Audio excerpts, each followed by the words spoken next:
जय माता दी। आप सभी का दिन शुभ हो, मंगलमय हो। आज ज्येष्ठ माह के सर्वश्रेष्ठ दिन पर सुनी जाती है आंवला सींचने की कथा और साथ ही महालक्ष्मी की श्रेष्ठ कथा है। इन कथाओं को सुनने से घर में स्थिर लक्ष्मी की कृपा होती है, वैभव लक्ष्मी की कृपा होती है, धन लक्ष्मी, सौभाग्य, संतान लक्ष्मी, बरकत देवता की कृपा होती है और सदा सर्वदा घर में धन लक्ष्मी स्थिर रूप से वास करती है और पैसा गलत जगह खर्च नहीं होता है। तो पूरा वीडियो सुने, अति उत्तम श्रेष्ठ जानकारी आप अपने साथ ले जाएंगे और आनंद की अनुभूति होगी। आरंभ करते हैं। सबसे पहले माता लक्ष्मी की कथा। कथा में लिखा गया है, एक समय की बात है, एक सेठ जी थे। उनके घर में पीढ़ियों से धन प्रचुर मात्रा में था और वह अथाह धन के स्वामी थे, परंतु लक्ष्मी जी का स्वभाव तो चंचल है, आज यहाँ तो कल वहाँ। उनका मन सेठ जी के घर से अब पूरी तरह से भर गया था। वह किसी दूसरे के घर जाने के लिए अब माँ लक्ष्मी लालायित हो उठी थी। एक रात माता लक्ष्मी सेठ जी के स्वप्न में आती हैं। सेठ जी ने देखा लाल वस्त्रों में सजी धजी बहुत सुंदर स्त्री उनके घर से बाहर जा रही हैं। सेठ जी ने उनसे पूछा, देवी आप कौन है? मेरे घर से आप कहाँ जा रही हैं और हमारे घर आप कब आई और आप कब से यहाँ वास कर रहे हैं और भला ऐसा क्या कारण है कि आप हमें छोड़कर जा रही हैं? माता बोली, मैं तुम्हारे घर वैभव लक्ष्मी रूप में आई थी, कई पीढ़ियों से तुम्हारे घर पर निवास करती थी। अब मेरा यहाँ मन उब गया है, अब मेरा यहाँ समय समाप्त हो गया है, इसलिए मैं यह घर छोड़कर जा रही हूँ। परंतु तुम पर मैं अत्यंत प्रसन्न हूँ, क्योंकि जितने समय के लिए तुम्हारे पास रही सदा सर्वदा तुमने मेरा सदुपयोग किया, संतों को घर पर आमंत्रित किया, उनकी सेवा की, गरीबों को भोजन कराया, धर्मात्मा हेतु कुएं बनाए, गौशाला और प्याऊ बनाया, कुंवारी लड़कियों के तुमने विवाह कराए और तुम कथा और भागवत भी बहुत सुंदर रूप में कराते थे। साथ ही अतिथियों का सत्कार भी किया जाता था, इसलिए मैं तुमसे खूब प्रसन्न हूँ। अब जाते समय मैं तुम्हें एक वरदान देना चाहती हूँ, तो तुम जो चाहो तुम मांग लो। तब सेठ जी सोचने की लगे कि मैं अकेला क्या मांगूं, मेरी 4 बहुएं हैं, उनसे पूछकर ही कुछ मांग लेता हूँ।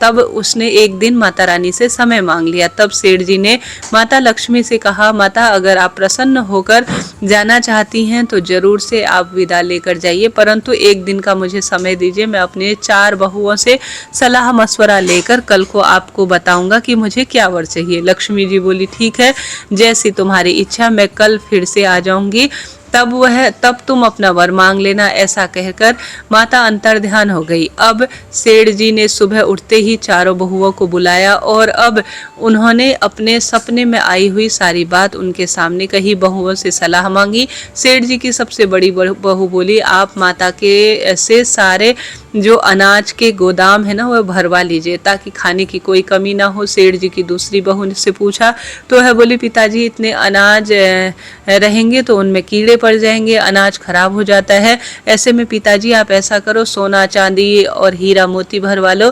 सेठ जी सोच में पड़ गए कि क्या किया जाए। तब तीसरी बहू से पूछा, वह बोली, पिताजी हम चारों के लिए खूब सारा धन महल मांग लो, खूब पैसा होगा, आने वाले जो पीढ़ियां होंगी ना बैठकर खाएंगी। तो सेठ जी अब भी सोच में पड़ गए कि क्या मांगूं।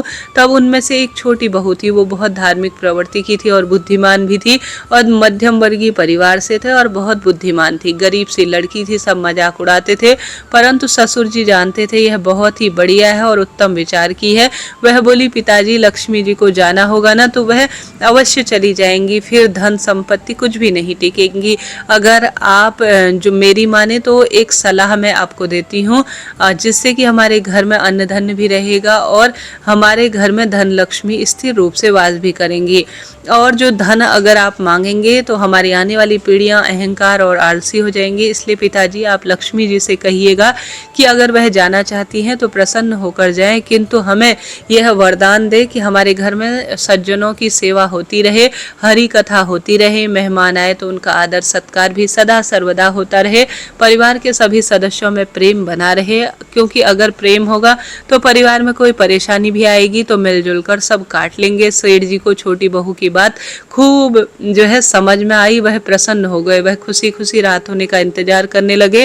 रात हो गई, माता फिर से सेठ जी के सपने में आती हैं। सेठ जी से पूछती हैं कि तुमने अपनी बहुओं से सलाह मशवरा कर लिया क्या, बोलो तुम्हें क्या चाहिए। सेठ जी कहते हैं, हे माते, यदि आप जाना चाहते हैं तो अवश्य ही आप प्रसन्न होकर जाएं, जाएं, परंतु मुझे यह वरदान दीजिए कि मेरे घर में सदैव हरि कीर्तन होता रहे, संतों की सेवा होती रहे, अतिथियों का सत्कार होता रहे, परिवार के सदस्यों में खूब प्रेम बना रहे। यह सुनकर माता चौंक जाती है और कहती है, यह तुमने क्या मांग लिया? जिस घर में हरि कथा होगी, संतों की सेवा होगी और वहां दान पुण्य होगा और आपस में प्रेम बना रहेगा, एक दूसरे का सम्मान होगा, हरि कीर्तन सत्संग होता रहेगा, तो उस घर में साक्षात नारायण स्वयं वास करेंगे। और जहाँ श्री नारायण का वास होगा वहाँ लक्ष्मी जी तो सदा सर्वदा के लिए वास करेंगी ही। यह मांगकर तो तुमने मुझे अपने घर पर पूर्ण रूप से रहने को विवशी कर दिया। ऐसा कहकर सेठ जी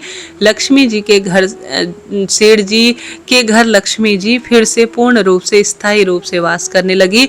हे माता लक्ष्मी, जैसे सेठ जी के परिवार में सद्बुद्धि दी, उनके घर में आप विराजमान रही, उसी प्रकार से आज जो भी कथा सुनने वाले हैं, सुनाने वाले हैं, जयकारा करने वाले हैं, उनके घर में खूब सारी खुशियां देना और हमेशा प्रेम का वास बनाए रखना। पुत्र, विवाह, नौकरी, रोग, कर्ज, धन, संपदा इत्यादि की परेशानी हो तो सदा सर्वदा के लिए दूर करना। प्रेम से बोलिए महालक्ष्मी की जय, श्रेष्ठ लक्ष्मी की जय, धन लक्ष्मी की जय, वैभव लक्ष्मी जी की जय, संतान लक्ष्मी की जय, सौभाग्य लक्ष्मी की जय। आंवला सींचने की कथा। पौराणिक कथा के अनुसार एक बार माता लक्ष्मी पृथ्वी लोक पर भ्रमण कर रही थी। रास्ते में उनके मन में एक अद्भुत इच्छा जागृत हुई। वह जानना चाहती थी कि उन्हें भगवान विष्णु और भोलेनाथ अर्थात भगवान शिव दोनों की पूजा एक साथ करने का एक सौभाग्य प्राप्त हो जाए। माता विचार करने लगी कि इन दोनों देवताओं की पूजा एक ही समय में कैसे की जाए, क्योंकि भगवान विष्णु को तुलसी अत्यधिक प्रिय है और भगवान स्वयंभू को बेलपत्र। तभी माता लक्ष्मी ने एक आंवले का वृक्ष देखा। उन्हें तुरंत यह ज्ञान हुआ कि तुलसी और बेलपत्र के सभी गुण एक साथ इसी आंवला वृक्ष में समाहित हैं। अतः यह वृक्ष साक्षात भगवान विष्णु और भगवान शिव का संयुक्त स्वरूप है। माता लक्ष्मी ने तत्काल उस आंवले पेड़ को भगवान विष्णु और शिव के प्रतीक के रूप में मानकर विधि विधान से उसकी पूजा अर्चना शुरू कर दी। उन्होंने आंवला वृक्ष की परिक्रमा की, उसे जल चढ़ाया और दीपदान किया। इसके उपरांत माता लक्ष्मी की भक्ति से प्रसन्न होकर भगवान विष्णु और भगवान शिव दोनों एक साथ वहां प्रकट हुए। माता लक्ष्मी ने आंवले के पेड़ के नीचे भोजन तैयार किया और सबसे पहले दोनों देवताओं को भोजन कराया। इसके बाद उन्होंने उस भोजन को स्वयं भी प्रसाद ग्रहण किया। चूंकि यह दिन सर्वश्रेष्ठ आंवला पूजन का दिन था, इसलिए तभी से श्रेष्ठ रूप में आंवला के वृक्ष के पूजन का विधान हुआ। जो भी भक्त आंवला वृक्ष की विधि विधान से पूजा करता है, उसका जो फल है वह अक्षय रहता है, अर्थात कभी भी इसका फल क्षय नहीं होता। और आंवला वृक्ष की पूजा करने से सदा सर्वदा सौभाग्य बढ़ता है और भगवान विष्णु और माता लक्ष्मी और श्री नारायण की एक साथ कृपा मिलती है। प्रेम से बोलिए आंवला वृक्ष की जय। आंवला वृक्ष की संपूर्ण श्रेष्ठ कथा अनुसार जब पृथ्वी जलमग्न हो गई, तब ब्रह्मा जी के मन में सृष्टि के दोबारा संचन का अर्थात दोबारा बनाने का, सृजन का विचार आया। कमल पुष्प पर बैठकर ब्रह्मा जी तपस्या करने लगे। ब्रह्मा जी की तपस्या से खुश होकर भगवान विष्णु प्रकट हुए। भगवान विष्णु को देखकर ब्रह्मा जी के खुशी से आंखों में आंसू आए और वह रोने लगे। ब्रह्मा जी के आंसू भगवान विष्णु के चरणों पर गिरने लगे।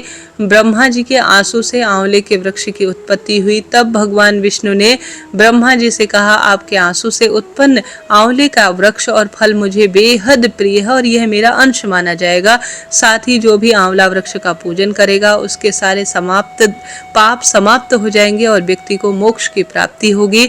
आंवले की उत्पत्ति को लेकर इसके अलावा भी 2-3 और धार्मिक मान्यताएं हैं। पद्म पुराण और स्कंद पुराण के मुताबिक जिस तरह शिव जी के आंसू से रुद्राक्ष की उत्पत्ति हुई, उसी तरह ब्रह्मा जी के आंसू से आंवले पेड़ की उत्पत्ति हुई। एक और मान्यता अनुसार आंवले को धात्री वृक्ष भी कहा जाता है। आंवले को धर्म का आधार माना गया है। भगवान विष्णु को यह वृक्ष काफी प्रिय है। सृष्टि के सृजन के दौरान सबसे पहले आंवला का वृक्ष ही उत्पन्न किया था। इसके चलते इसे आदिरोह या आदि वृक्ष भी कहा जाता है। इसके अलावा कहा जाता है समुद्र मंथन में विष की हल्की बूंदें जहां जहां गिरी वहां भांग धतूरा जैसी सी बूटियां उत्पन्न हुई। अमृत की बूंद जहाँ छलकी वहाँ आंवला और अन्य गुणकारी पौधे उत्पन्न हुए। बोलिए आत्री वृक्ष की जय, माता लक्ष्मी की जय, आंवला वृक्ष की जय। प्रेम से बोलिए श्री नारायण भगवान की जय। प्रिय श्रोताजनों, आज के दिन जो भी आंवला वृक्ष की इस कथा को सुनता है, श्री नारायण महादेव और ब्रह्मा जी की कृपा मिलती है और माँ लक्ष्मी का सदा सर्वदा उस घर में वास होता है। प्रेम से बोलिए महालक्ष्मी की जय। आइए श्रवण करते हैं वैभव लक्ष्मी व्रत कथा। व्यस्त रहते थे, किसी की कोई परवाह नहीं थी। भजन कीर्तन, भक्ति भाव, दया, माया, परोपकार जैसे संस्कार अब कम हो गए थे। शहर में खूब बुराइयां बढ़ने लगी और गलत कार्य खूब होने लगे। इसके बावजूद शहर में कुछ अच्छे लोग भी थे। ऐसे ही लोगों में शीला और उसके पति की गृहस्थी मानी जाती थी। शीला धार्मिक प्रवृत्ति की थी और संतोष स्वभाव की थी। उसके पति भी विवेकी और सुशील थे। शीला और उसका पति कभी किसी की बुराई नहीं करते थे और प्रभु भजन में अच्छी तरह समय बदलते रहते थे अर्थात व्यतीत करते थे। देखते ही देखते समय बदल गया। शीला का पति बुरे लोगों से दोस्ती कर बैठा। अब वह जल्दी से जल्दी करोड़पति बनने का ख्वाब देखने लगा। इसके लिए उसने गलत रास्ता चुन लिया। उसकी हालत रास्ते में भटकने वाले भिखारी जैसी हो गई। दोस्तों के साथ शराब की लत भी उसे लग गई। इस प्रकार उसने अपना सब कुछ जुआ, शराब इत्यादि में खो दिया। किंतु भगवान पर भरोसा उसकी पत्नी को खूब था। अब वह अधिकांश समय प्रभु भक्ति में बिताती थी और अच्छे अच्छे कर्म भी करती थी। अचानक एक दोपहर की बात है कि द्वार पर किसी ने दस्तक दी। शीला ने द्वार खोला तो देखा एक माजी खड़ी है। उसके चेहरे पर अलौकिक तेज और निखार है। उनकी आंखों में मानो अमृत बह रहा है। उनका भव्य चेहरा करुणा और प्यार से झलक रहा है। उनको देखते ही शीला के मन में अपार शांति छा गई। शीला के रोम रोम आनंद से भर गया। शीला उस माजी को देखकर आदर के साथ अंदर ले आई। घर में बिठाने के लिए कुछ भी नहीं था। अतः शीला ने सकुचाकर एक फटी हुई चद्दर को बिठा दिया। माजी बोली, क्यों शीला, मुझे नहीं पहचाना? हर शुक्रवार को लक्ष्मी जी के मंदिर में भजन कीर्तन के समय वहां आया करती थी। इसके बावजूद शीला कुछ समय नहीं पा रही थी। फिर माजी बोली, तुम बहुत दिनों से मंदिर नहीं आई थी, इसलिए मैं तुम्हें देखने चली आई। माताजी के अति प्रेम भरे शब्दों से शीला का मानो दिल पिघल गया और वह खूब रोने लगी और बिलख बिलख कर कहने लगी। माँ जी ने कहा, बेटी, सुख और दुख तो धूप और छाया जैसे हैं। धैर्य रखो बेटी, मुझे तेरी सारी बात और परेशानी पता है। माताजी के व्यवहार से शीला को काफी आराम मिला और सुख के आस में उसने माता को अपनी सारी कहानी सुना दी। कहानी सुनकर माताजी ने कहा, कर्म की गति न्यारी है। हर इंसान अपने कर्म को भुगतता है, इसलिए तू चिंता मत कर। तू अपने कर्म भुगत चुकी है, अब तुम्हारे सुख के दिन अवश्य आएंगे। तू तो माँ लक्ष्मी की महाभक्त है। माँ लक्ष्मी तो प्रेम और करुणा की अवतार है। वह अपने भक्तों को हमेशा ममता में रखती है। इसलिए तू धैर्य रखकर माँ लक्ष्मी के व्रत कर, इससे सब ठीक हो जाएगा। शीला के पूछने पर माँ जी ने उसे व्रत की विधि बताई। माँ जी ने कहा, बेटी, माँ लक्ष्मी का व्रत बहुत सरल है। उसे वरद लक्ष्मी या वैभव लक्ष्मी व्रत के नाम से जाना जाता है। यह व्रत करने वाले को सब मनोकामना पूर्ण हो जाती है। यह सुख संपत्ति और यश प्रदान करने वाला व्रत है। शीला यह सुनकर आनंदित हो गई। शीला ने संकल्प करके आंखें खोली तो सामने कोई नहीं था। वह आश्चर्यचकित हो गई कि माँ जी कहाँ है। शीला को तत्काल समझते देर नहीं लगी कि माँ जी कोई और नहीं, साक्षात माँ लक्ष्मी है। दूसरे दिन शुक्रवार था। सवेरे स्नान करके स्वच्छ कपड़े पहनकर शीला ने माँ जी द्वारा बताई गई विधि से पूरे मन से व्रत किया। आखिर में प्रसाद वितरित हुआ। यह सब देख पहले पति को सबसे उसने प्रसाद खिलाया। प्रसाद खाते ही पति के स्वभाव में फर्क पड़ गया। उस दिन उसने शीला को मारा नहीं, सताया नहीं। शीला को बहुत आनंद हुआ। उसके मन में वैभव लक्ष्मी के लिए श्रद्धा बढ़ गई। शीला के पूर्ण श्रद्धा और भक्ति से 21 शुक्रवार तक महालक्ष्मी का पूर्ण व्रत किया। 21वें शुक्रवार को माँ जी के कहे अनुसार वैभव लक्ष्मी व्रत के करके 7 स्त्रियों को वैभव लक्ष्मी व्रत की 7 पुस्तकें उपहार में दी। फिर माता जी ने धन लक्ष्मी स्वरूप को वंदन करके उनके भाव से मन में प्रार्थना कर कर वह कहने लगी, हे माँ लक्ष्मी, मैंने आपका वैभव लक्ष्मी व्रत बड़ी मन्नत से आज पूर्ण कर लिया था और मेरी मनोकामना भी पूर्ण हुई। हे माँ, मेरी विपत्ति अब तुम्हें पूर्ण रूप से दूर करनी चाहिए। हम सबका कल्याण करो। जिसे संतान न हो उसे संतान दो और जिसके सौभाग्य न हो उसे सौभाग्य अखंड रूप में देना। कुंवारी लड़की को मनभावन पति देना। जो आपका यह चमत्कारी वैभव लक्ष्मी व्रत करें, उसकी सब विपत्ति दूर करना, सभी को सुख देना। हे माँ, आप अपरंपार है और आपकी महिमा भी अपरंपार है। ऐसा बोलकर लक्ष्मी जी के धन लक्ष्मी स्वरूप को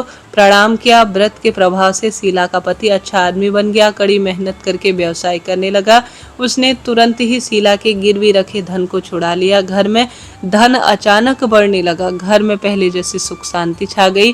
वैभव लक्ष्मी व्रत के प्रभाव को देखकर मोहल्ले की सभी स्त्रियां भी वैभव लक्ष्मी व्रत करने लगी। वैभव लक्ष्मी व्रत 7, 21 या 11 जितने भी शुक्रवार की मन्नत मांगी हो उतने शुक्रवार तक व्रत श्रद्धा और भावना से करना चाहिए। आखिरी शुक्रवार को इसका शास्त्रीय विधि अनुसार उद्यापन करना चाहिए। आखिरी शुक्रवार को प्रसाद के लिए खीर बनानी चाहिए। जिस प्रकार हर शुक्रवार को हम पूजन करते हैं वैसे ही पूजन करना चाहिए। माँ के सामने एक श्रीफल फोड़ें, कम से कम 7 कुंवारी कन्या या सौभाग्यवती स्त्रियों को कुमकुम और तिलक लगाएं।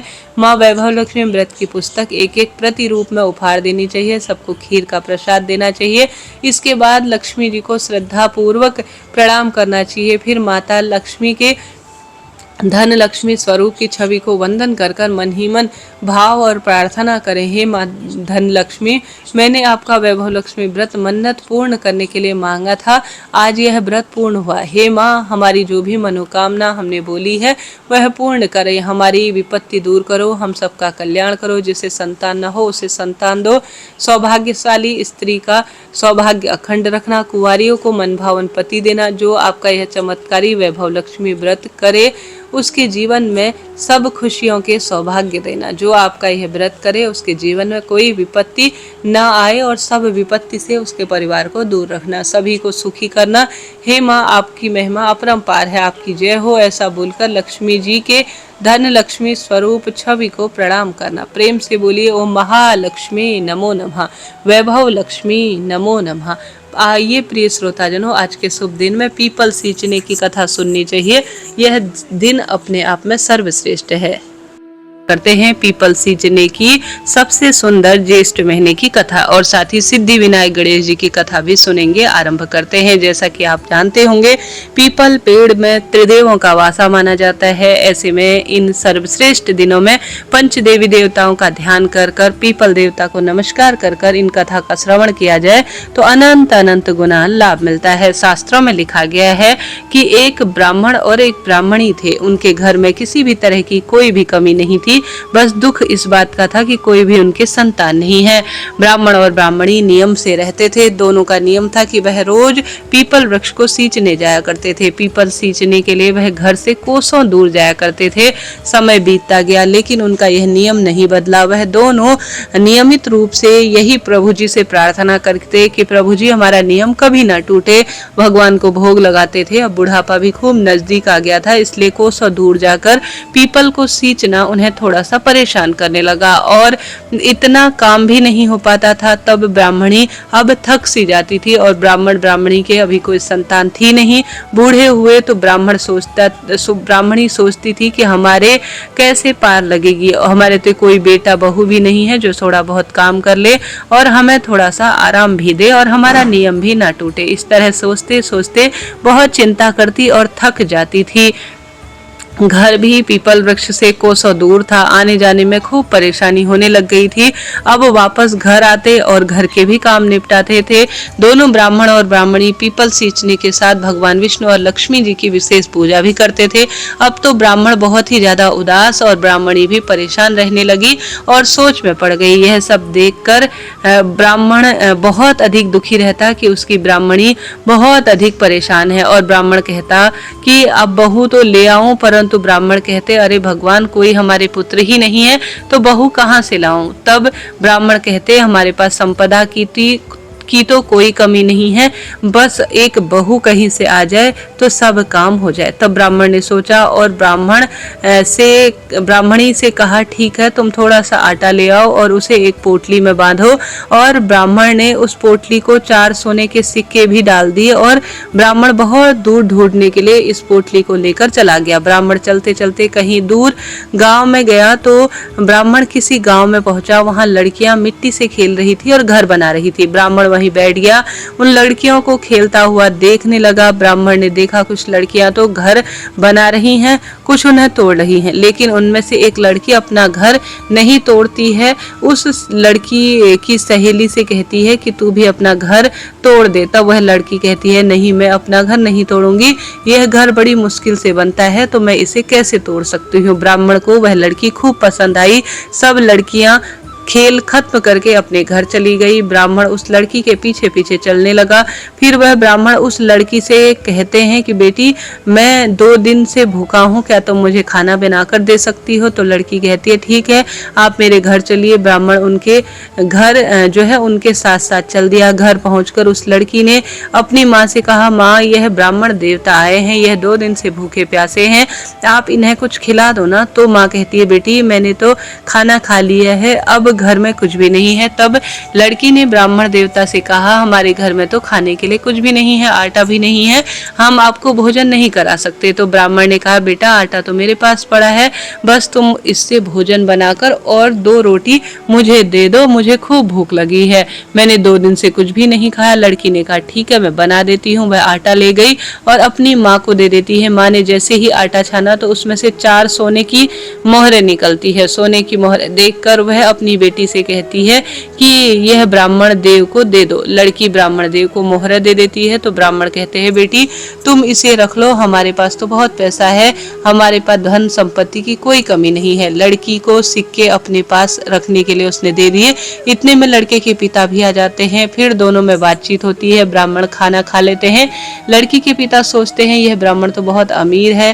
फिर लड़की के पिताजी उस ब्राह्मण से पूछते हैं कि ब्राह्मण देव आप आगे कहाँ जा रहे हैं। ब्राह्मण कहते हैं मैं अपने बेटे की शादी के लिए बहू ढूंढने जा रहा हूँ, मेरा बेटा काफी पढ़ा लिखा है, 12 वर्ष बाद वह अब लौटने ही वाला है। लड़की के पिता ने विचार किया कि यह ब्राह्मण तो बहुत धनवान है और मेरी भी बेटी है, मेरी बेटी की शादी क्यों ना इसके बेटे से हो जाए, तो वह बहुत ही अच्छा समय हमारा आ जाएगा। तब लड़की के पिता ने कहा अगर आपको ठीक लगे तो आपके लड़के का विवाह मेरी बेटी से करा देना चाहिए। यह सुनकर ब्राह्मण देव तैयार हो गए।